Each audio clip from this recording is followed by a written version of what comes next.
Hi, everybody. As some of you know, I badly broke my pinky finger a couple of weeks ago and had to have surgery on it about 10 days ago to realign the bones. And to keep the bones aligned, they had to put in what's called K-wires, and these wires stick out of my finger.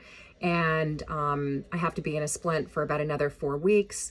And so I've had to come up with some great sort of coping mechanisms to deal with things that you take for granted that you can do with two hands. So I wanted to share them with you in case you find yourself in a similar situation. Okay, first thing is, this part of your arm comes in really handy when you want to apply makeup, anything that's creamy, you can put in the crease of your elbow and then you can apply it to your face. You can also use this part of your thumb. So if you've got like something, I don't know, not serum, but let's say that you're putting on like a liquid blush or something. And obviously this is for women unless you're a man and you wear makeup, but you can just put it here and then you can apply it to your face. That's my first thing. Second thing is I actually wear sunscreen every day on my arms. And because it's really hard to put cream on this one, it looks like it's easy, but it's really not. A spray sunscreen comes in handy. Now, the only thing is that for me, pushing on this top can be a little bit painful because, as you know, your 5 fingers or your 4 fingers here move in unison. So if you're trying to push down on something, you can actually feel it in your pinky. So what I did this morning is I put it on my bathroom countertop, and I basically just sprayed like this and then rubbed it in a little bit with my finger. Now, that was fine. So spray sunscreen comes in handy.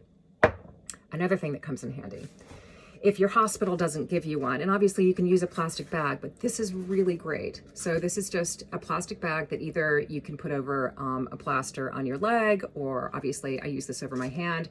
It's a little bit tight because it's neoprene and it's supposed to really keep the water out, which it's like putting on a blood pressure collar. Anyway, you can cut the neoprene so that you can easily slide it over your hand, whatever. And so when I shower like this. You also want to use a bar of soap versus liquid soap because I've got to clean myself one-handed. So with a bar, you can obviously turn it vertically and this is also how I have to do deodorant. But with a bar of soap, you can easily clean yourself.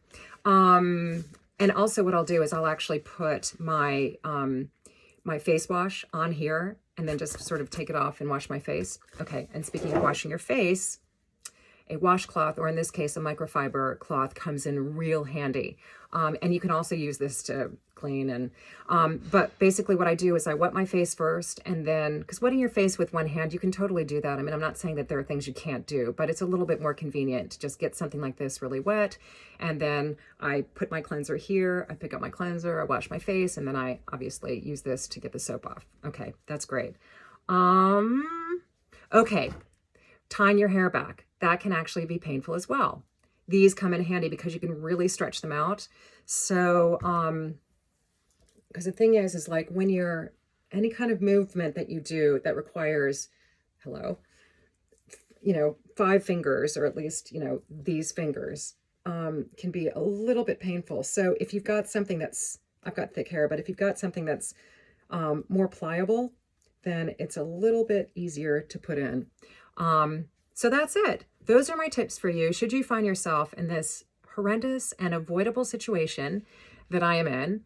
And feel free to make comments. And if you have any tips, let me know. All right. Bye. Have a great day.